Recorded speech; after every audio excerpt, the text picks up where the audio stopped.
안녕하세요. 자, 137쪽, 137. 도시개발법을 오늘 할 겁니다. 주로 이제 신도시 개발에 쓰이는 법이라고 했죠. 일단 도시개발 사업이 어떻게 진행되는지 흐름부터 여러분들이 잘 잡으셔야 돼요. 앞으로 이제 여러분들이 계속 보실 그림인데, 이거는 이제 복습하실 때도 좀 자꾸 그려보시고 직접 체계부터 잡으셔야 돼. 체계부터.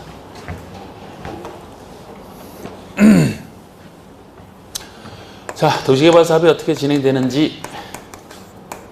여러분, 도시개발 사업은 도시군계획 사업 중에 하나라고 했잖아요. 도시군계획 사업이 도시군계획 시설 사업과 여기 나오는 개발 사업과 뒤에 나올 정비 사업. 그 중에 하나는 여러분들이 이미 배우셨어요. 저번 시간에. 도시군계획 시설 사업이 요거보다는 조금 더 간단합니다. 근데 그 원리는, 기본 원리는 비슷하다 그랬잖아요. 도시군계획 시설 사업은 제일 처음에 나오는 것이 한꺼번에 다 못하니까 재원을 어떻게 조달할지 단계별 집행계획을 먼저 수립한다 그랬고, 제가 단계별 집행계획은 거기만 나오는 거라서 거기만. 단계별 집행계획이 수립된 다음에 그 다음에 나오는 원리가 뭐였어요? 누가 할 것이냐? 시행자. 누가? 시행자. 시행자가 됐다고 해서 사업 시행은 못한다. 사업할 시에는 권리를 취득해야 된다. 그 단계가 뭐였습니까? 실시계획 인가고시. 시행자가 실시계획을 작성해서 거기에 대해서 인가권자가 인가를 하고 고시를 하면 실시계획대로 실시할 수 있다. 사업시행권을 딴다 그랬잖아요. 사업시행권을 따야 공사를 시작을 하죠. 그래서 공사를 시작해서 끝났다 그러면은 써도 되는지 준공검사를 받고 마지막에 이제 공사 완료를 공고하면 다 끝나는 겁니다. 그 원리를 했는데 이건 좀 더 복잡해. 이게 좀 더 복잡한데, 역시 우리가 그걸 했듯이 여러분들이 이거를 기억을 나중에 해야 되기 때문에 혹시 1090 차 가져오신 분 있어요? 여러분들이 잘 생각해서 이거를 좀 틀을 잘 잡으셔야 돼요. 자, 도시개발 사업을 한다면 제일 먼저 뭐가 필요할 것 같습니까? 이번엔 제일 먼저 뭐가 필요할 것 같은지를 생각해 보시고 편하게. 도시개발 사업을 한다 그러면 뭐를 생각해요?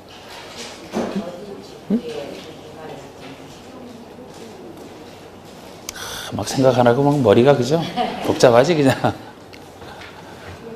계획? 뭔가 하여튼 뭐 여행을 한다래도 여행 계획이 필요하다고 했는데, 이런 사업 하는데 계획이 없겠느냐? 계획을 생각해야죠. 그 이름이 도시개발 사업에 대한 계획이에요. 뭔가 계획이 필요하다. 근데 여긴 도시개발 사업을 하니까 도시개발 사업에 관한 계획, 줄여서 개발계획이라고 하는 겁니다. 이게 정식 명칭이 도시개발 사업에 대한 계획인데, 우리 법에서는 이하 도시개발 사업에 대한 계획을 개발계획이라고 하고 부르겠다고 개발계획 수립하는 거. 이렇게 그대로 말 붙인 거예요. 요거를 먼저 생각한 거 잘하셨어요. 우리가 도시계획 시설 사업을 할 때는 따로 계획이 그 전에 필요 없었던 게, 도시계획 시설 사업 할 때 도시군 관리계획으로 이미 다 결정을 해버리거든요. 그런데 도시개발 사업이 관리계획 내용이지만 특별법에서 다루고 있기 때문에 도시개발을 어떻게 할지, 면적은 어느 정도 크기로, 인구는 얼마나 수용하고, 시행자에 대한 자격이라든지 사업 시행 기간에 그거를 정하는 계획이 개발계획이라고 보시면 돼요. 제일 먼저 나왔습니다. 자, 그럼 도시개발 사업에 대한 틀을 정하는 계획이 수립이 됐다라면은, 그 다음에는 여러분들이 생각하실 것은 시행자 좋은데 고전 하나 더 있어. 누가 할지 정하기 전에 사업을 한다면 사업을 어디다 할까요, 여러분? 도시개발 사업 어디를 도시개발할까? 어디를 할까? 개발구역입니다. 도시개발할 땅을 지정을 해야 돼요. 여기는 대충 도시개발 사업에 대한 전체 계획이고, 이 계획 범위 내에서 구체적으로 땅을 지정해야 돼. 우리가 도중계획 시설 사업할 때는 어디다 기반시설을 설치할 때는 이미 정해진 상태였다고 했잖아요. 정해진 상태. 근데 여기는 아직 정해지지 않았잖아요. 어디를 개발할지, 광명시 중에 어디를 신도시를 개발할지, 이게 필요하지 않습니까? 그죠? 자, 개발계획 수립하고 하나 어디를 개발할지 생각해야 돼요. 지금 구체적으로 구역을 지정했어요. 이 범위 내에서 대충 위치는 어디쯤이고 면적은 어느 정도 크기고 여기서 정해놓고 이 정해놨더라면 그 정해진 범위 내에서 구체적으로 구역을 지정을 해. 아, 여기를 개발할 것이다. 그게 정해져야 되잖아. 자, 개발계획 수립하고 구역 지정했어요. 그런데 원래는 이 순서가 맞습니다만 예외적으로 이 순서가 뒤바뀌는 경우는 예외적 현상으로 존재해요. 예외적 현상으로서 도시개발구역을 먼저 기습적으로 지정해놓고 거기에 대한 계획을 나중에 수립하는 건 예외적 현상이에요. 이 순서를 먼저 기억하시고 이제 구역이 지정됐습니다. 계획, 구역이 지정됐어요. 그럼 그 다음에 생각할 것은 이제 누가 할지를 정해야지. 누가. 자연스럽게. 아니 어디를 개발할지도 모르는데 거기에 대해서 시행자를 어떻게 정하겠습니까? 구역 지정하고 나서 시행자를 정하는 거지. 역시 이 시행자도 믿어주는 공공시행자와 그렇지 않은 민간시행자로 나눌 수는 있어요. 우리가 앞에서 도시계획시설사업은 행정청과 비행정청으로 나눴는데 여기는 행정청을 포함한 공공이냐 아니냐 뭐 이렇게 나눌 수가 있고 이 민간시행자 중에서 대표적인 게 이제 조합이 있어. 조합. 토지 소유자가 만든 조합 단체가 있습니다. 어쨌든 이게 시행자 지정 파트예요. 자, 그러면 계획 수립하고 땅을 지정하고 누가 할지를 정했어요. 누가 할지를 정했다 그러면 그 다음에 해야 될 일은 시행자가 정해졌으니까 뭐를 해야 된다 그랬어요? 사업 시행권을 따야 된다라고 했죠. 그죠? 사업 시행권 따는 절차 도시계획 시설 사업과 비슷해요. 실시계획 인가고시. 이걸 통해서 이제 사업 신고를 땁니다. 앞에서도 얘기했듯이. 이 사람이 나는 이런 식으로 만들겠다, 사업을 실시하겠다, 실시에 대한 계획을 세운 다음에 인가권자에게 제출하면 인가권자가 해도 된다. 인가를 내주고 그 사실을 고시하면 시행자 입장에서는 요것의 인가고시를 통해서 사업을 실시할 수 있게 되는 사업시행권을 땄다. 사업시행권 땄어요. 사업시행권 따면 이제 공사 들어간다 그랬죠. 그죠? 공사를 들어갈 수 있는데 여기서는 하나 더 나와요. 공사 들어가기 전에 누구에게 뭘 줄지 공사 들어가기 전에 그러니까 정해놓자. 사업시행으로 조성된 것을 누구에게 줄지 미리 정해놓고 사업해서 주차하는 거예요. 사업 끝난 다음에. 그래서 그게 필요한데 이 도시개발 사업하는 방식이 세 가지 방식이 존재합니다. 그 방식에 따라서 그 다음 계획 내용이 달라지기 때문에 제가 시행 방식을 먼저 쓰는 거예요. 이거 다음에 사업시행권 딴 다음에 수용 사용 방식이 있어요. 좀 이따 배우게 될 겁니다. 수용 사용 방식을 통해서 사업을 할 때가 있고 환지 방식을 통해서 사업을 할 때도 있고 이 둘을 섞어 쓰는 혼용 방식이라고 해서 이 세 가지 방식 중에 하나를 선택을 해서 사업을 하게 돼 있고 어느 방식을 통해서 사업할지는 여기서 정하는 거예요. 여기서 정해왔는데 어느 방식으로 해왔든지 간에 여기까지가 공통점이라는 거죠. 요거 다음에 수용 사용 방식으로 해왔다라면 요거 다음에 나오는 계획이 공급 계획이라래. 공급 계획. 계획이 지금 다양하게 나오고 있어요. 이름을 보고 판단하시면 돼요. 이름을 보고 공급 계획이니까 시행자가 만들었을 때 그것을 공급 대상자가 누구고 거기에 어떤 식으로 공급할지 공급에 대한 계획이라고 얘기를 합니다.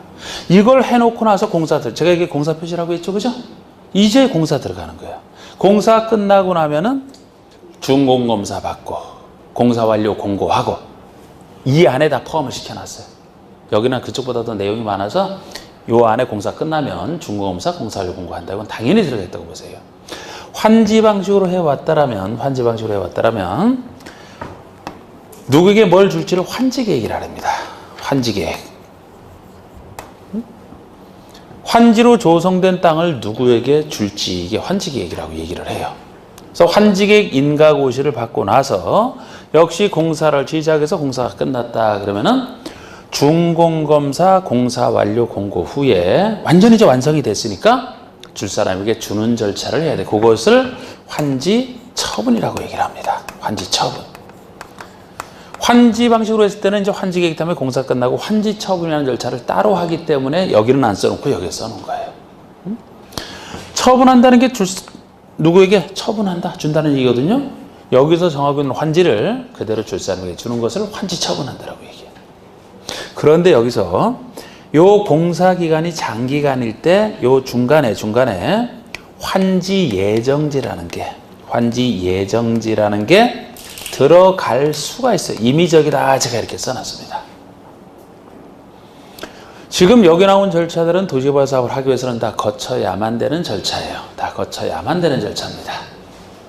할 수 있다? 누가 하겠습니까? 구역을 지정할 수 있다? 안 하면 어떻게? 해야 되는 절차예요. 다 이런 절차, 이제 보통 이런 절차가 나오면 다 해야 되는 절차거든요. 근데 이것만큼은 환지 예정지를 지정할 수도 있고 시행자가 안 할 수도 있다. 임의적이다. 그래서 여기만 따로 내가 이렇게 붙여놨어요. 일단 이 정도를 기억을 하셔야 돼요. 자, 지금 수업하는데도 여기를 제대로 안 쳐다보시는 분들이 있어요. 요거부터 알아야 돼요. 요거부터. 제가 첫 시간에 제일 하는 게 제일 중요한 거예요. 이게. 이런 걸 안 해놓고서 따라 공부를 하게 되면 이게 어디 속하는 건지는 몰라. 요거 다음에 하는 게 정비법이에요. 정비법이랑 둘은 서로 비교해가면서 가야 돼. 똑같은 도시계획 사업이기 때문에. 그래서 특히 체계부터 잡으셔야 돼요. 체계부터. 요거를 일단 넣어놓고 시작을 하셔야 됩니다. 그러면서 개발법에서 어느 부분을 묻는다 하면 예를 들어 환지계획 내용을 묻더라. 이 파트에서 이게 여기쯤에 어디겠구나 이런 생각이 돼야 된다고. 체계 잡는 거.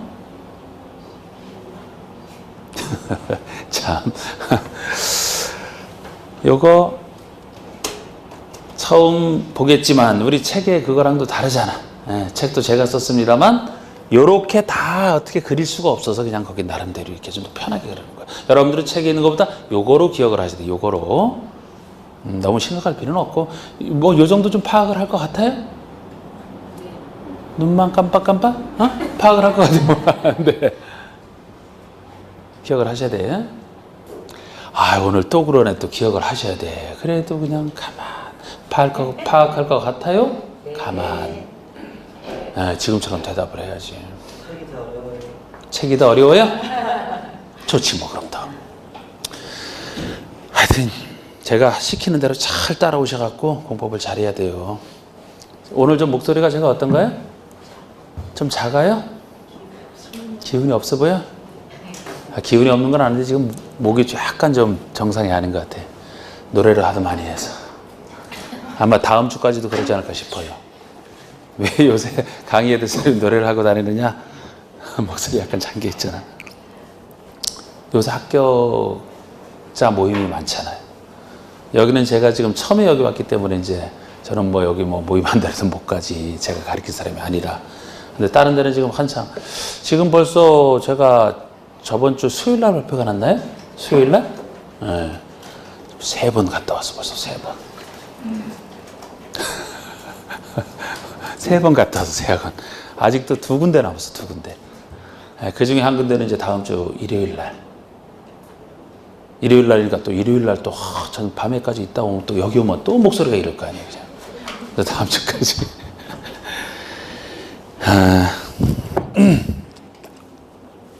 이 선생님들 중에서는 교수님들 중에서는 합격자 모임 한다면은 안 가시는 분들이 있어요. 저는 개인적으로 그런 분들을 이해를 못 하겠어요. 이해를. 한 1년 동안에 그 결실을 볼 때 그냥 추수하는 것으로 끝나는 것도 아니고 제가 볼 때는 추수감사절 같은 날이야. 각 학원에 이제 그 합격자 모임이. 저는 만사를 제쳐놓고 갑니다. 그래서 어디 뭐 날짜를 원장님 언제 해요? 그래서 뭐 저랑 날짜 안 맞아 막 적극적으로 얘기도 하고. 물론 그래서 목요일 날 한 학원에서는 6명 중에 저만 갔더라고. 저만 5명 다 안 오고. 그래서 그쪽 원장님한테 이제 여쭤봤더니 5분이 다 술을 싫어하신대. 아니 술 싫어한다고 왜 축하하러 하나? 그저 열심히 해서 공부하신 분들 힘들게 공부하셨는데 축하를 해줘야지. 그래서 제가 다른 분들 못 가지가 다 먹느라고. 야, 그런데 합격자 모임 가면은 뭐 다 합격하신 분들이니까 어떻게 이제 공부해 왔는지 이런 거 이제 많이 얘기를 듣거든요. 그런데 제 카페도 좀 합격 수기 좀 올라온 거 좀 보셨나요? 그 카페에. 제 카페를? 에이, 첫 시간에 얘기해 줬지, 내가. 아니, 네이버에 제 이름 치면 딱 나온다. 얘기 안 했어요? 에이, 네. 내가 첫 시간에 앞으로 반복을 해야 되고, 이제 1월 달부터는 mp3 그 요약한 걸 올린다 그랬잖아. 얘기 안 했어요? 경험치고 들어가라는 말씀 이런 거 카페만 있다 이렇게. 카페 있다 그랬죠, 하여튼. 아, 그럼 당연히 저는 아시는 줄 알았지. 네이버, 다음 말고 네이버, 제일 큰 네이버에 제 이름이 완전한 돌 아닙니까? 장완석 딱 치고 하면 제 카페밖에 없어요. 예. 그럼 거기 딱 들어가서 그냥 본글 하나 쓰고 다른 사람 글에 댓글 하나 하면 자동 등업이니까 나중에 이제 1월 달에 올라오는 거 mp3 잘 들으시면 돼요. 지금도 mp3 얘기를 제일 많이 들어요. 제가 합격자 모임 가면은. 그 시험 전날에도 자기 전에 그걸로 자장가 삼아 잤다 이런 얘기부터 해서 저 꿈에서 보는 사람 굉장히 많습니다. 자기 전에 맨날 들으니까 꿈에서 안 나타나는 어떤 분은 꿈에서 그냥 제가 강의하는 게 아니고 문제풀이도 꿈에서 들었대요. 제가 해드리지도 않았는데 저는. 예를 들어 그렇게 자주 들으신 분들은 수백 번씩 들어요. 당연히 그럼 쫙 문제 펼쳐놓고 푸는 순간에 제 목소리가 들린다는 얘기 많이 하셔요. 그래서 그렇게 하는데 그거를 1월 달부터 제가 금요일 날 아마 하는 데서 찍어서 올릴 거예요. 그러면 한 15분 정도로 그날 4시간 동안 했던 것이 15분으로 압축이 되는 거예요, 압축이. 그거를 8회, 9회 이렇게 들어간다면 그거 다 해봤자 몇 시간이겠습니까? 짧은 건 뭐 1, 2회를 하는 건 한 2시간 정도. 최종 완성본인 5, 6호는 한 3시간, 길어야 3시간 20분. 전체 합친 게 얼마나 자주 들어요. 이번에 갔던 분은 뭐 학원까지 자전거를 타고 다녔는데 학원까지 집에서 오는데 15분 정도. 그 15분이면 많이 들으신 분은 1.2배속, 1.5배속으로 막 들으시더라고. 그러니까 15분이면 23분 이렇게 된 게 다 오면서 다 한 번 듣는 거예요. 가면서 한 번 듣고. 생각해봐요. 그럼 매일 그렇게 했다 쳐봐. 얼마나 자주 반복이 됐겠어요. 이번에 저기 안산 거기서 모임에서는 제일 인상적이었던 분이 있었어요. 중개 실무가 55점, 중개사법 실무가 55점 나왔어요. 중개 실무 55점이면 떨어져야 정상이에요, 그죠? 중개 실무는 80점 이상 맞춰줘야지. 아무리 안 돼도 70점 되는 무조건 맞아줘야 돼. 거기서 맞지 않으면 2차 과목 어디서 점수를 끌어올리겠습니까? 55점 나왔대, 55점. 공시세법이 57.5. 57.5. 공법 82.5. 그래서 합격했다 이거야. 이거는 제가 깜짝 놀랐다니까. 그래서 원래 공법은 점수를 깎아먹는 과목이잖아요. 꽈락 안 맞는 거로 다른 데서 채우잖아. 근데 그분은 공법에서 다 잡은 거야. 공법에서. 그래서 저한테 든 사람은 항상 다 그래요. 시험 볼 때는 그렇게 나올 줄 몰랐대. 정확히 모르겠더래, 정확히. 그런데 맞춰보니까 쫙 그렇게 맞아서 본인도 놀랐다고. 그날 산삼주 가져서 산삼주.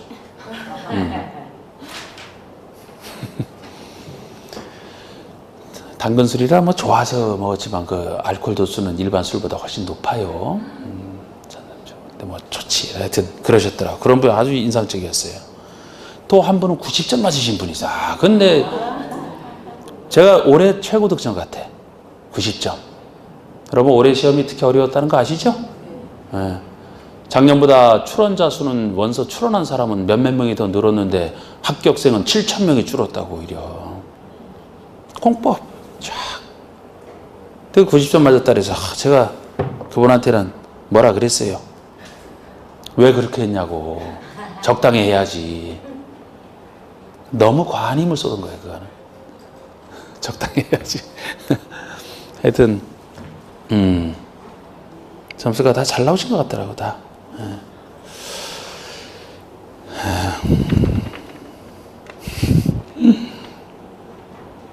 토요일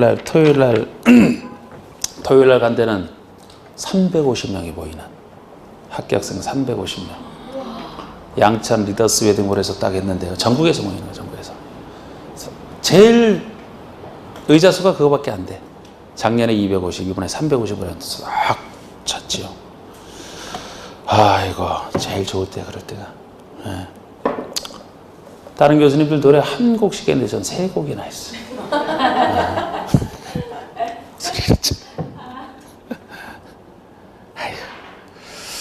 여러분들도 열심히 하셔가지고 저를 믿고 따라오시면 돼요.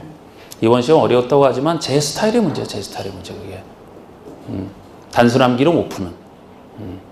단순히 암기하신 분들은 중개실문은 뭐 암기하는 거 많아요. 그런데 공법은 너무 많아서 해도 못 모른다 그랬잖아.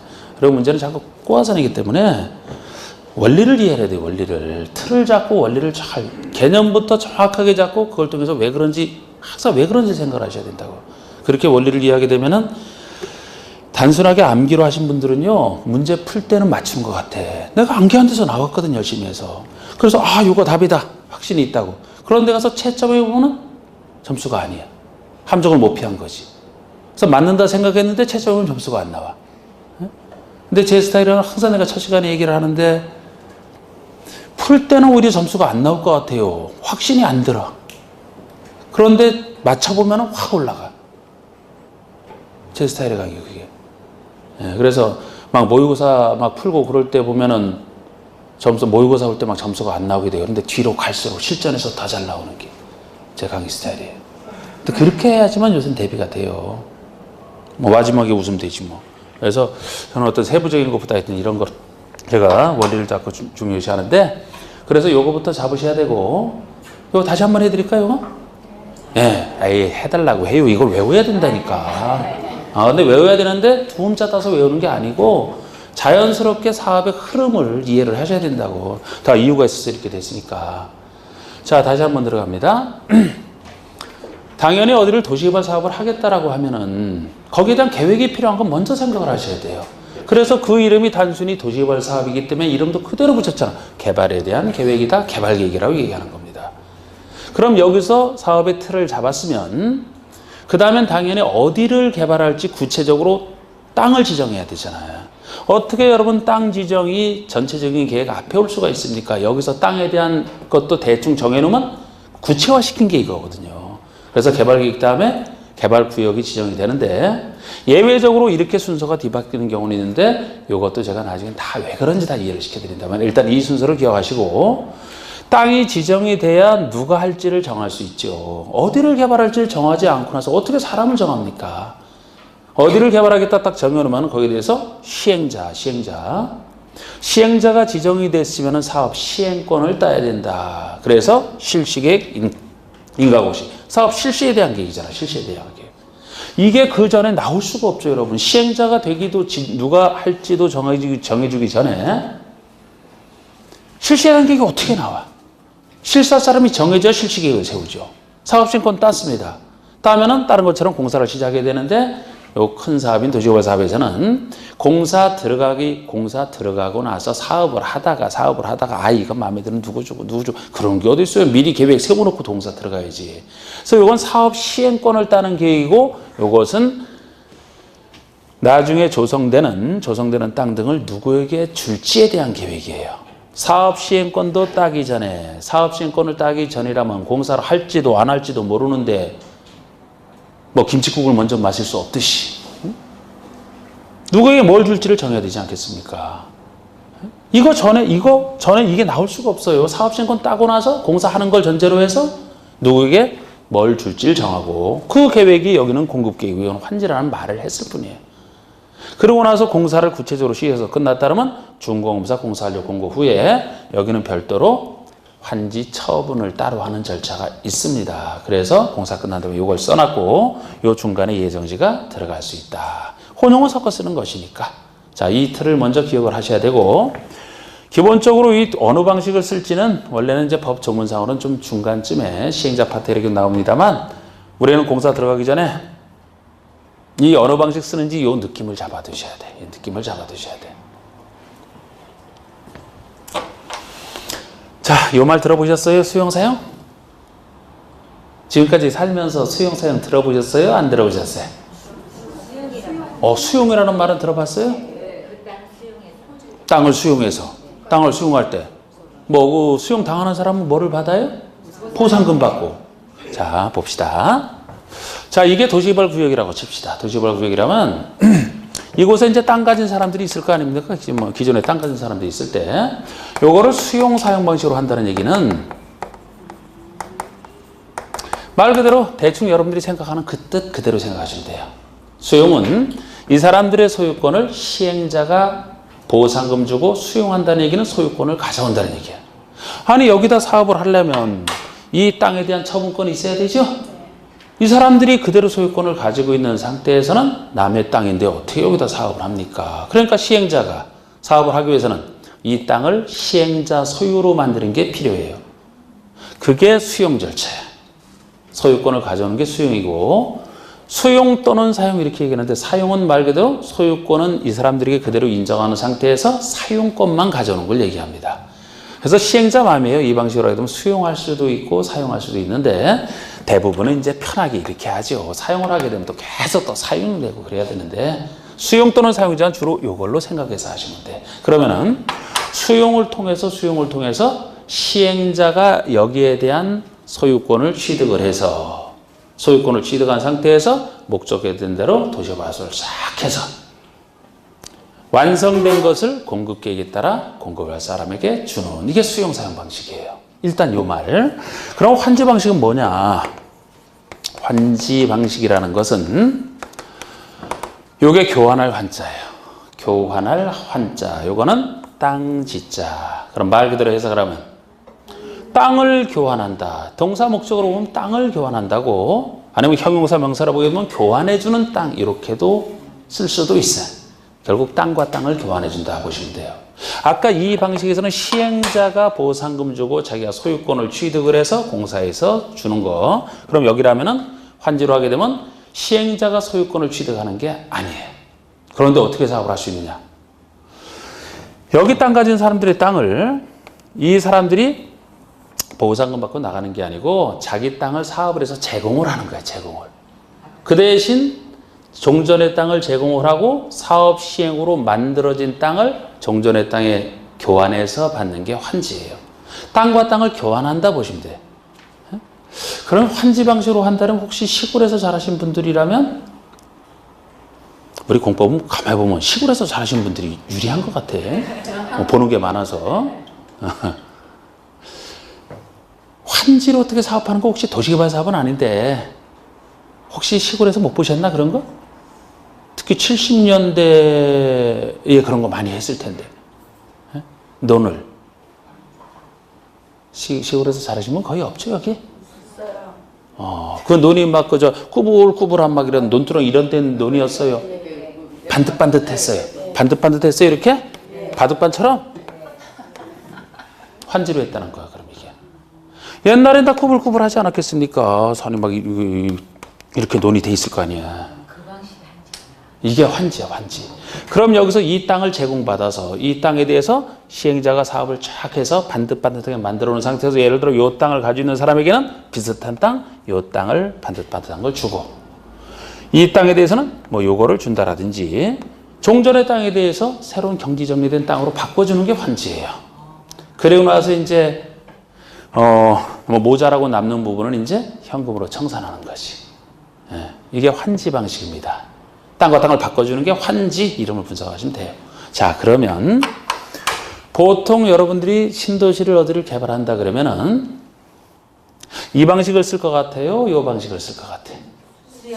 요거를 쓸 것이다. 어떻게 그렇게 생각을 했어요? 왜 그럴 거라고 생각을 했어요?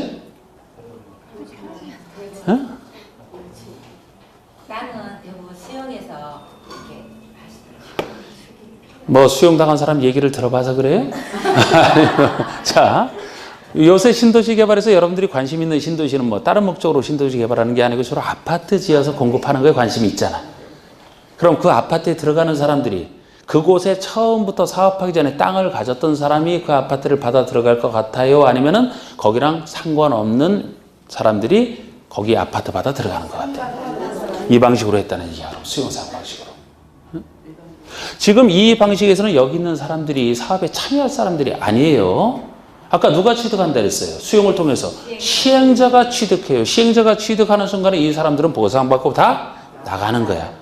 그래서 시행자가 만약에 아파트 개발하는 도시개발 사업을 했다면 여기다가 자기 땅에 아파트를 쭉 지어서 이 아파트를 여기 살던 사람에게 줄 필요 없죠, 이제? 이 사람들은 사업과 관련 없는 사람이 돼버렸다니까요. 보상금 받고 나간 사람들이 돼버렸어요.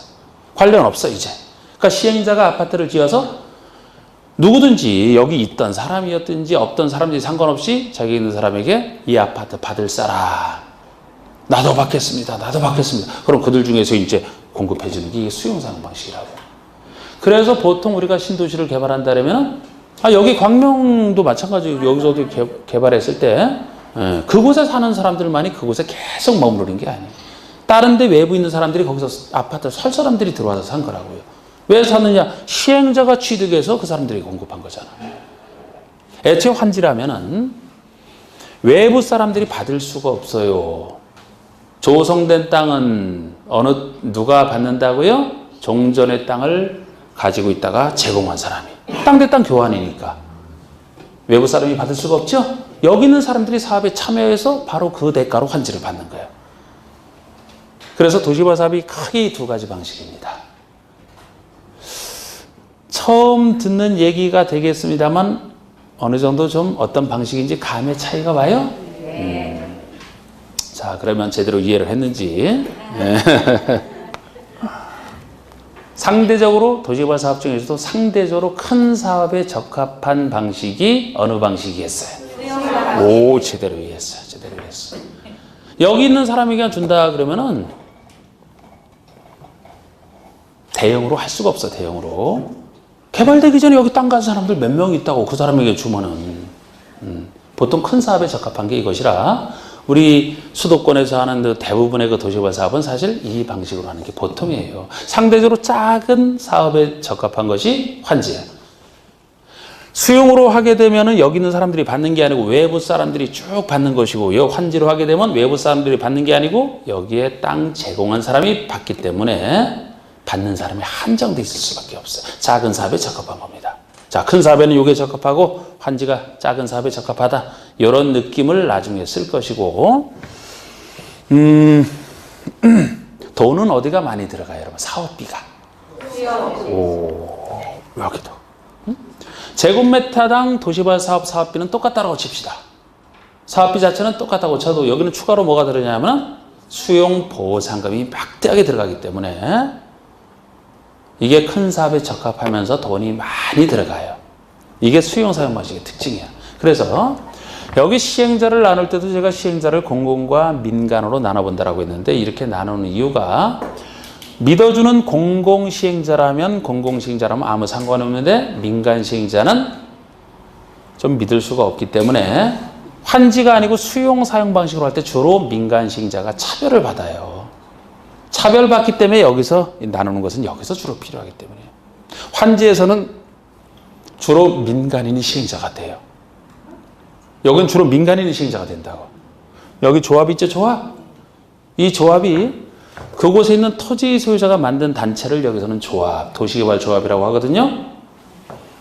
여기서는 수용 사용 방식에서는 조합이 필요가 없어요. 여기 있는 땅 소유자들은 어떤 사람들이 보상을 받고 나갈 사람이랄까, 나갈 사람.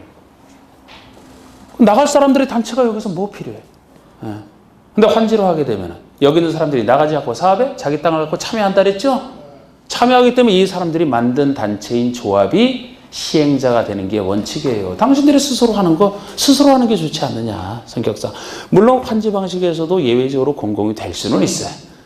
그런데 본인들이 제공한 땅에 대한 사업을 본인들이 스스로 하는 게 좀 더 효율적이다라고 봐서 여기서 조합을 시행자 중에 하나로 합니다만 이 조합은 환지 방식으로 할 때만 시행자가 되는 거지 다른 방식에서는 안 돼요.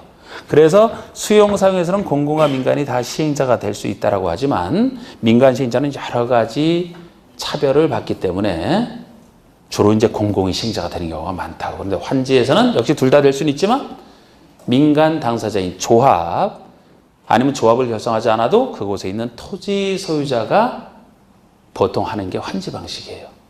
여기는 주로 공공 시행자가, 여기는 주로 민간 시행자가. 자기 땅 가지고 사업에 참여하니까 스스로 한번 해봐라. 그런 뜻으로. 그래서 이런 느낌을 잡고 좀 헷갈리는가요? 여러분들 똑똑하셔가지고 됐어. 혼용이라는 거 말 그대로 섞어 쓰는 거예요. 섞어 쓰는 거. 혼용이라는 말은 이제 일부 환지, 일부 수용 사용 이렇게 얘기를 합니다. 어디를 수용 사용 쫙 해야 되는데 예를 들어 여기를 수용 사용 방식으로 하고 싶어요. 그런데 여기 있는 사람이 뭐 요 사람은 대부분의 사람들은 다 보상금 합의해서 이것도 나중에 살짝 얘기하겠습니다만 그 보상금은 서로 합의하는 거예요. 합의가 안 되면 이제 재결까지 가고 아니면 재판까지 갈 수도 있는데 보통 이제 합의되면 합의된 금액을 주고 취득을 하거든요. 그런데 C라는 사람은 끝까지 자기는 안 되겠대.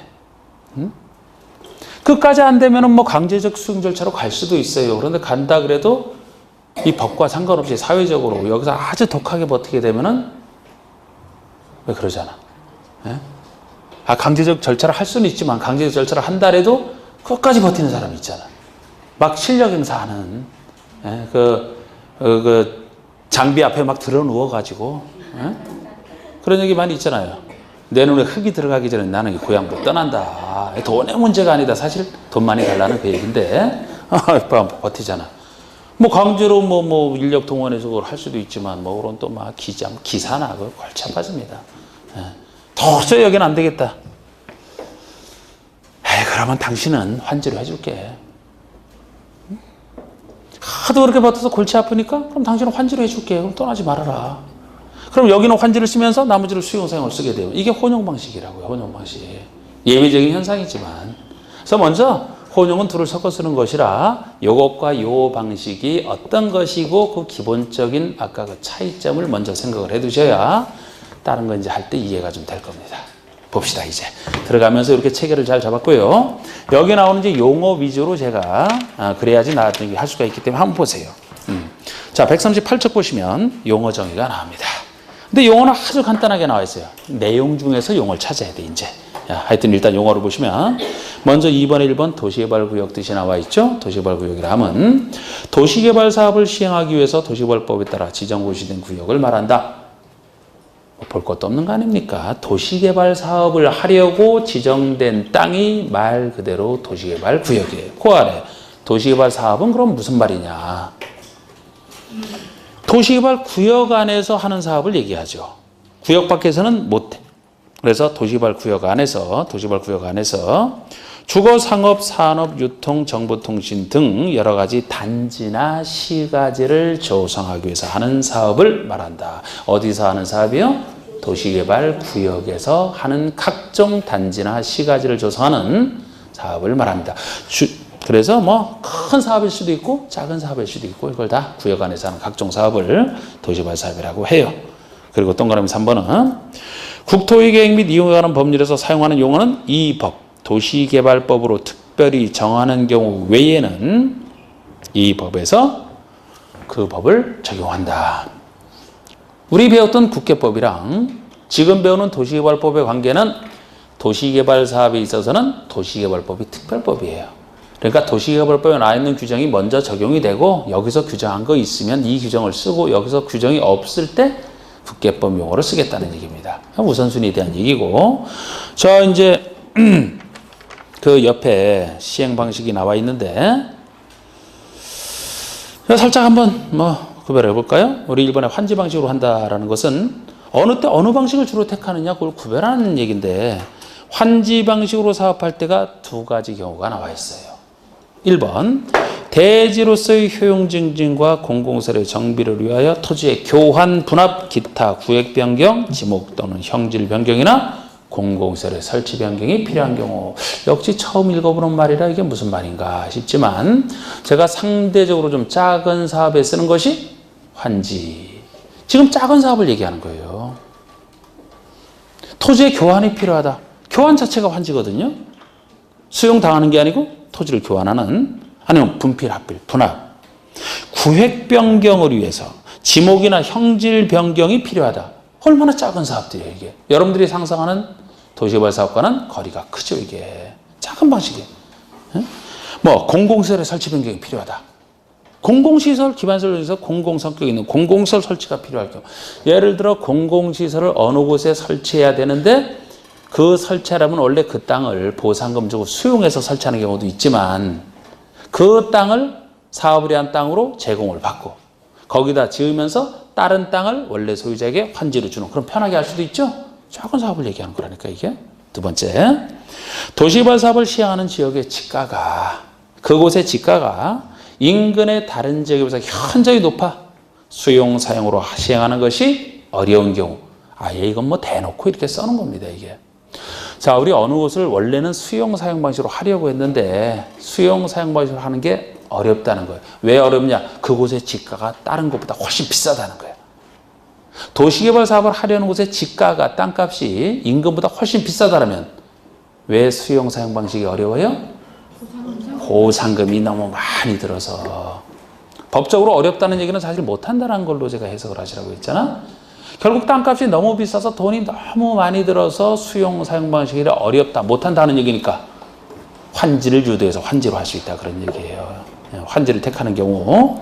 자, 제가 이번에 수용 사용 방식은 상대적으로 큰 사업할 때라고 있는데 계획적이고 체계적인 도시개발 등 집단적인 조성과 공급이 필요하다. 집단적으로 조성해서 집단적으로 공급하겠다. 큰 사업을 얘기하는 겁니다. 그곳에 땅 가진 사람에게 새로운 땅을 환지로 주는 작은 게 아니고 그건 집단적으로 한다 얘기를 안 하죠.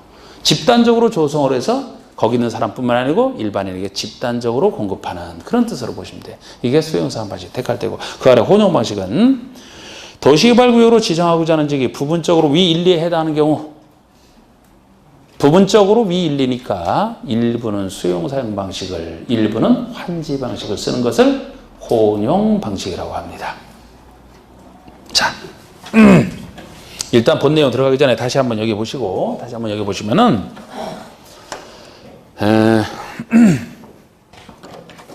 크게 이 두 가지 방식을 구별하시라고 했는데 그 뜻은 우리가 지금 봤고요. 요 틀 잡을 때 수용 사용 방식으로 하는 경우랑 환지 방식으로 할 때 조성되는 땅이 두 땅씩이 전체 두 땅씩. 이것도 미리 알아두시면 나중에 편하니까. 우리 수용 사용 방식에서는 조성 토지 등 이 말이 먼저 나올 겁니다. 이따가 이 파트에서 보시면 나와요. 조성 토지 등, 뭐 토지와 건축물 포함해서 등이라고 법적인 용어 그대로 써놓은 거예요. 조성된 토지 등이라는 거예요. 조성된 토지.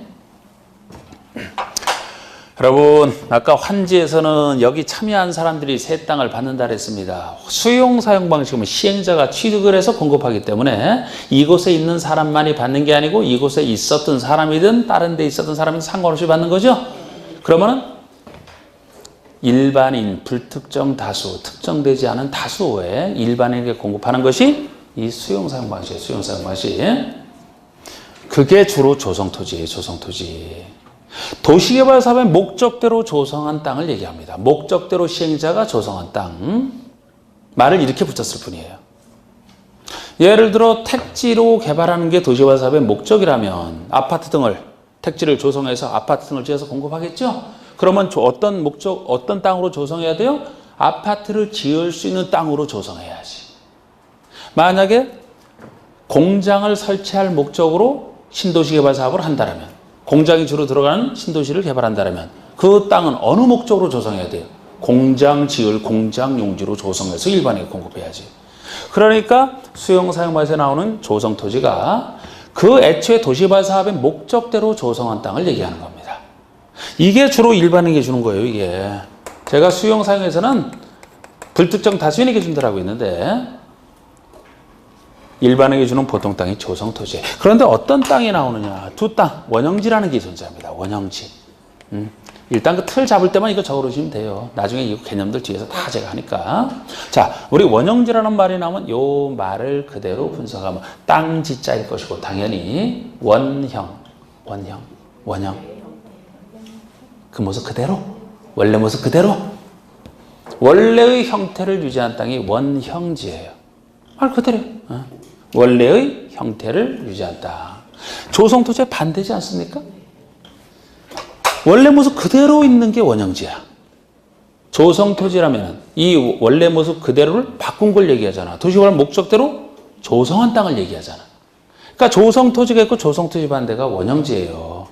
제가 이 방식에서는 일반에게 준다라고 했는데 일반에게는 목적했던 목적대로 조성한 이 조성 토지를 주는 게 일반에게 주는 토지고, 원형지라는 건 사실 이 방식에서 없어도 돼. 이거 없어도 조성 토지만 잘해서 공급하면 도시개발사업의 목적은 달성이 돼요.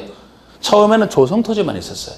나중에 나온 게 원형지예요. 시행자가 손대지 않은 땅을 얘기해요. 그래서 이거는 원래 없어도 되는 땅인데, 요거까지 물어볼까요? 여러분, 이 사업에 참여해서 만약에 땅을 받는다라면 조성 토지가 더 좋겠습니까? 원형지가 더 받는 사람 입장에서 좋은 땅일 것 같아요. 조성 토지가 좋을 것이다. 과연 그럴까? 자, 예를 들어 아파트 지을 목적으로 조성을 해서 거기다 아파트 지어서 공급을 한다. 토지 등에는 토지와 건축물 다 들어가니까. 그러니까 싹 이미 만들어진 걸 받으면 좋을 것이다 이거죠. 편하고. 만들어지지 않은 땅을 딱 받게 되면 그냥 뭐 내가 막 만들어야 되니까 불편하고. 그래서 이게 좋을 것이다라고 답하신 것 같은데. 자, 우리 사는 사람 입장에서 두 땅의 가격을 본다라면은 뭐 나중에 구체적으로 정해봐야 알겠지만 대충 가격은 어디가 쌀 것 같아요? 어디가 쌀 것 같아?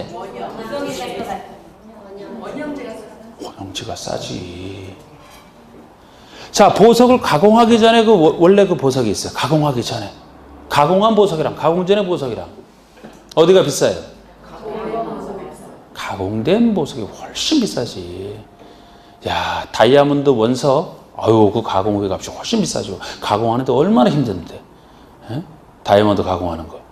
아, 그 힘들어요. 워낙 제일 강한 게 다이아몬드잖아. 금강석. 일반 쇠로 되지가 않지. 똑같은 인조 다이아몬드로 깎아내는 거 아닙니까? 일반 쇠로 해봐서 다 쇠가 녹아.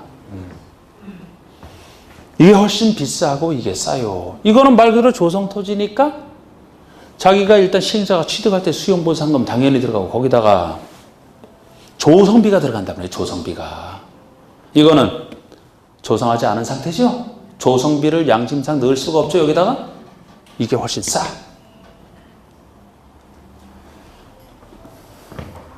어느 땅이 좋아요 그러면? 받는 사람 입장에서는? 아이, 이게 비싸고 이게 싸다니까. 여러분들이 받을 때, 여러분들이 일반으로 참여해서 받을 때 이건 비싼 땅이고 이게 싼 땅이야. 어느 땅이 좋은 땅이야 그러면? 그래야지. 아까부터 참 이게 좋다면 어떻게 해. 아파트 생각해도 아파트 그 대가가 훨씬 비싸다니까 그게. 너무 아파트만 생각하지 말고 아파트를 이걸 땅을 받아 본인이 심으면 그게 훨씬 더 싸. 예를 들어서 이게 좋은 땅이야. 이게 훨씬 좋은 땅이야 이게. 일단 사업하는 사람 입장에서도 가공되지 않은 상태의 땅은 자기 개성을 살려서 개발하는 거고 두 번째 장점인데 일단 여기가 조성비가 안 들어가기 때문에 싸요. 싸기 때문에 이게 인기 있는 땅이야 이게 사실. 원래 이것만 있어도 충분하다 그랬어요. 그래서 이거는 나중에 나온 건데 이 좋은 땅을 근거가 있어야 그 사람들이 취득을 하거든. 주로 공공기관이 이 유리하게 받으려고 만든 제도가 원형지예요. 없어도 되는 땅인데 근거가 있어야 본인들이 받으니까. 원형지대로는 나중에 도입한 거야, 나중에. 누가 좋은 거 받으려고? 주로 공공에 해당하는 사람들, 국가 등 공공기관이 이 좋은 땅을 받을 수 있는 근거로 말하는 게 원형지예요. 그래서 나중에 보시면은 이 원형지 같은 경우는 아무나 못 받아, 아무나 못 받아. 우리 일반에는 조성토지가, 일반은 요걸 받는다고 했는데 원형지는 정해진 사람만이 받아요. 법에서 정해진 사람만이. 그래서 원형지 파트에서는 누가 받을 수 있고 이 사람들이 좋은 땅 받았기 때문에 받자마자 막 시세 차익 난다고 팔면 안 되고 매각 제한이라든지 누구만 받을 수 있는지 그 공급자 선정하는 여기서 완전히 다릅니다. 이 둘이. 이렇게 좀 느낌을 잡아두셔야 되고 환지 방식에서는 항상 두 땅을 구별해 놓고 시작을 하셔야 돼요. 종전의 땅에서 땅을 교환해 주는 게 환지라고 했는데 교환해 주는 땅 자체 새 땅을 환지 자체라고 얘기를 합니다. 제공되는 땅이 사업 시행 전에 종전의 토지라면 거기에 대해서 주는 것이 환지예요. 교환해 주는 땅 자체를 환지라고 해요. 그럼 환지방에서는 주된 땅이 환지가 되는 거죠. 근데 모든 땅이 조성된 모든 땅이 종전의 토지 소유자에게 환지로 주는 것만은 아니에요. 환지로 주지 않고 남겨놓는 땅도 있어요. 보류지.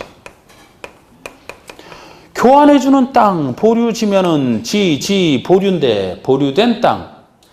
원래 환지로 줘야 되는데, 환지로 주지 않고 남겨놓은 땅이 보류지예요.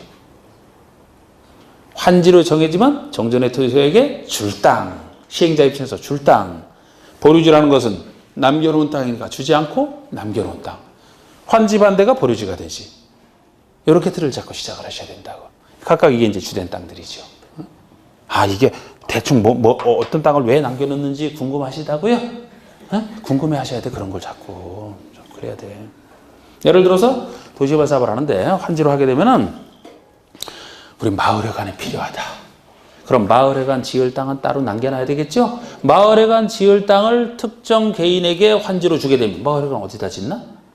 그럼 마을회관 지을 땅은 남겨놓고 환지로 주지 않고 남겨놓은 상태에서 나중에 이제 마을 소유로 환지 계획 세울 때, 이 환지는 누구에게 주고, 이 환지는 누구에게 주고 하면서 보류지가 있으면, 요건 보류지다 해놓고, 이 보류지는 누가 가진다를 계획에서 정해요. 아까 마을회관용 부지라면 마을 소유가 되겠지, 예를 들어서. 이게 보류지예요, 보류지. 자, 이렇게 틀 잡고 갑니다.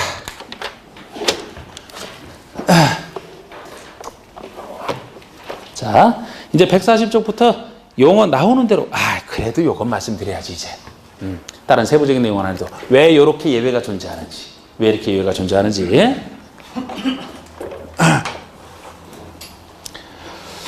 자, 우리 도시개발 사업을 한다 그러면은, 어느 곳에 도시개발 사업을 한다 그러면은, 이 사업을 원활하게 잘 해야 되거든요. 사업에 지장을 주는 것들을 막을 필요가 있어요. 마치 우리가 도심계획 시설 사업 할 때도 제가 요거랑 비슷한 도심계획 시설 사업 할 때도 도심계획 시설 부지로 결정됐을 때 여기라면 도시개발구역이 지정됐을 때 그 얘기 아닙니까? 도심계획 시설 부지로 결정이 되면은 도심계획 시설 사업을 원활히 진행하기 위해서 도심계획 시설 사업에 직접 방해가 되는 건축물의 건축이나 공작물 설치에 대해서 허가를 해서는 안 된다. 토지 소유자 입장에서는 묶이는 효과라고 했잖아. 묶여있는 상태에서 사업 시행이 미시행시 보호 조치를 우리가 했던 거 아닙니까? 그럼 여기도 비슷한 절차가 필요한 거예요. 만약에 여기를 도시개발 사업하려고 도시개발구역으로 지정이 됐는데 여기 있는 사람들이 건축물을 짓는다, 공작물을 설치한다. 그쪽은 두 가지만 있으면 여기는 다양하게 건축물 건축이나 공작물 설치에 다른 거를 하더라도 사업에 지장을 주는 것들을 한다라면은 사업하기 어려워져요. 똑같은 원리예요. 이건 똑같은 원리예요.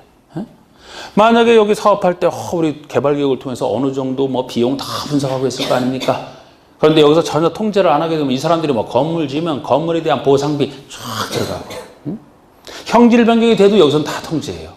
예를 들어 그전에는 전답이었으면 전답에 대한 보상비 어느 정도 있을 거 아닙니까? 그죠? 생각을 했는데 이거를 형질 변경해서 대로 바꿨다 그러면 보상비가 생각했던 것보다 늘어나죠? 다 사업에 방해가 되는 것들이죠? 그래서 개발행위 허가를 여기서도 받게 하고 있어. 개발행위 허가를. 개발행위 허가는 국계법에서 배웠는데 여기서도 나와요. 여기서도. 그런데 그쪽에 개발행위 허가할 때 제가 하여튼 전체가 막 이렇게 돼 있다니까 막 왔다 갔다 하면 여러분들 헷갈리지 몰라도 그래도 그렇게 틀을 잡아야 돼. 우리가 앞에서 국계법상 개발행위 허가할 때는 이 개발행위는 뭐를 전제로 한다 그랬어요? 도시군 계획 사업이 아닌 걸 전제로 한다 그랬잖아. 도시군 계획 사업 요걸 포함한 도시군 계획 사업은 이 절차를 거쳐야만 되는 거예요. 간단하게 개발행위 허가를 받을 수 있는 게 아니에요. 그래서 도시군 계획 사업이 아닌 개발행위에 대해서 허가를 받게끔 통제했던 건데 거기 목적은 난개발 방지라고 해서 난개발에 해당되는 것을 허가받으라 통제했던 겁니다. 그런데 여기서도 비슷한 얘기로서 도시개발 사업이 아닌 개발행위를 전제로 해서 이건 똑같은 거예요. 도시개발 사업 해야 되기 때문에 도시개발 사업이 아닌 개발행위를 함부로 하게 되면 사업에 지장을 줄 것이다. 그래서 허가를 받으라. 그래서 국계법상 개발행위 허가는 목적이 난개발 방지라면 도시개발구역에서 개발행위 허가는 사업에 지장을 안 주는 게 목적이에요. 그래서 그쪽보다 여기가 비슷하지만 내용이 훨씬 더 통제 대상이 많아지는 거예요. 도시개발 사업에 방해가 되는 것, 지장을 주는 것들이라면 다 허가를 받아라 이렇게 보시면 돼요. 그래서 그쪽과 구별해 보면 이게 더 많아지는 거예요. 나중에 다 제가 이해시켜요. 차이점까지 다 이해시킨단 말이에요. 그러면 이렇게 해서 그거를 통해서 이제 사업을 원활하게 하는 게 목적인데 여기 이게 지금 구역이 지정됐을 때 그렇게 할 수 있단 말이에요. 구역이 지정됐을 때. 구체적으로 구역이 지정됐을 때 아직 구역도 지정 안 되고 계획 단계에 머물러 있다는 이 계획이 실제 실현될지 안 될지는 또 모르는 얘기예요. 계획을 했다가 무산되는 경우도 많아요, 여러분. 사업이 실제로 완성이 돼야 다 끝나는 거라고. 그래서 아직은 계획 단계는 이 단계에서는 그런 절차, 일종의 사업에 지장을 주는 것들을 막는 절차, 투기 방지 시간 똑같은 얘기죠. 비슷한 얘기지. 그런 절차가 여기서는 안 되고 어느 때 할 수 있다고요? 구역 지정 이후에 투기를 막는 절차, 사업 시행을 원활하게 잘 보장하기 위한 그런 절차가 이때부터 발동이 되는 거예요. 그래서 이때부터 도시개발이 그런 통제를 안 하면 구역 지정되는 거 보고 이제 여기 사업을 구체적으로 하겠네. 너도 들어가, 나도 들어가. 막 뭐 토지 분할해서 막 팔고 그래. 사고 들어가. 그럼 사업하기 힘들거든요. 그걸 막는 절차가 이때부터 진행이 된다고. 구역 지정되기 전에 하면 이때는 뭐 위험부담 많고서 이렇게 사업 안 될 수 있는데 투기 들어오는 사람들 비난 가치도 별로 없어요. 여기는. 이때부터 주로 합니다. 그런데 우리 지역 중에서 항상 지역은 기본적으로 깔려있다 그랬잖아. 녹지나 비도시 같은 이 느낌으로 제가 항상 이렇게 간단하게 쓸 때 이렇게 써놓습니다. 녹지 비도시 하면 주로 보존할 땅이죠. 주상공이 개발할 땅이라고 했잖아. 원래 주상공의 도시개발을 지정할 수 있지 녹지 비도시는 보존할 땅이라 원래 개발하면 안 되는 땅이지만 여기 녹지 비도시에도 도시개발을 하고 싶으면 일정한 절차를 거친 다음에 할 수는 있어요. 어디는 할 수 있는데 왜 여기는 할 수는 있는데 요거부터 하느냐 하면은 여러분 투기하는 사람들이 주상공의 도시개발을 할 때랑 녹지 비도시의 도시개발을 할 때랑 어디에 더 몰릴 것 같아 투기하는 사람들이. 많이 해봐서 알아요. 아니면 안 해봐도 알 수 있어요. 안 해봐도 할 수 있는 거예요. 이거는 이미 주상공이 개발되어 있으면 이미 땅값이 올라가 있는 상태죠. 도시가 그러면 더 올라가겠지. 그럼 얼마나 더 올라가겠어요. 근데 녹지 비도시는 보존할 땅이라 땅값이 아주 적은데 여기서 도시개발하게 되면 확 올라갈 거 아닙니까? 여기에 더 몰린단 말이에요. 근데 원칙은 여기서 한다 하더라도 이렇게 하는 게 원칙이지만 특히 투기가 더 몰릴 수 있는 녹지와 비도시에서는 이때부터 통제하는 게 늦을 때가 있어요. 늦을 때가. 이미 개발계획 막 수립하는 단계에서 이거 구체적으로 지정해서 투기 통제하기 전에 막 되는 경우도 생길 수가 있기 때문에 이때도 원래는 이렇게 하는 게 원칙이지만 투기를 막을 필요성이 더 강하다라면 그때는 구역을 지정해야 투기 통제할 수 있다 그랬잖아. 구역을 기습적으로 먼저 지정을 해서 개발행위 허가받아라 투기 통제 해놓고 나서 개발계획을 천천히 수립하게 되면 투기 방지에 좀 더 효과적이죠? 그럴 필요가 있으면 할 수 있다는 거예요. 구역부터 지정할 수 있다는 거예요. 어디에서? 녹지, 비도시에서. 근데 이것도 제가 느낌만 잡아드렸는데 구체적으로 하는 거 이거 여러 번 나왔어요. 이것도. 최근에도 나왔었고. 이유가 그런 겁니다. 이게 특히. 그래서 어디에 구역부터 지정을 하고 계획을 나중에 수립할 수 있느냐. 어떤 곳에 이렇게 가능하냐. 이런 문제도 많이 나왔던 유형이라고. 이때부터 투기를 통제할 수 있는데 녹지, 비도시에서는 다른 것보다 투기 우려가 더 많고 투기를 효과적으로 방지할 필요가 있으면 기습적으로 구역을 지정을 해서 통제해놓고 개발계획을 천천히 수립할 수도 있다. 그런 경우가 이제 요 경우가 되겠습니다. 10분 쉬세요.